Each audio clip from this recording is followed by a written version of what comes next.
করেছি, আমাদের কাজকে বাড়িয়ে দ্বিগুণ করবো ইনশাআল্লাহ। ইনশাআল্লাহ পাল্লা রিস্কাই পাল্লা, আর এই রিস্কার বিজয় নিয়ে আমরা ঘরে ফিরবো ইনশাআল্লাহ। সবাইকে উদাত্ত আহ্বান জানাচ্ছি এবং একটি দল তার পক্ষে কোন প্রচারণা চালাচ্ছে না। এতে বুঝে যায় তারা ভারতের দাবাদারি করতে চায়। আমরা ভারতের আধিপত্যবাদ এই দেশে বিস্তার হতে দেব না।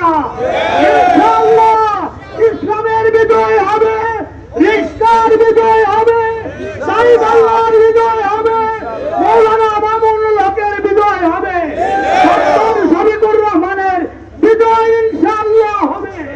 সিলেটরা ইনশাআল্লাহ প্রধানমন্ত্রী পাবে, এই আশাবাদ ব্যক্ত করে আল্লাহর কাছে তৌফিক কামনা করে আমার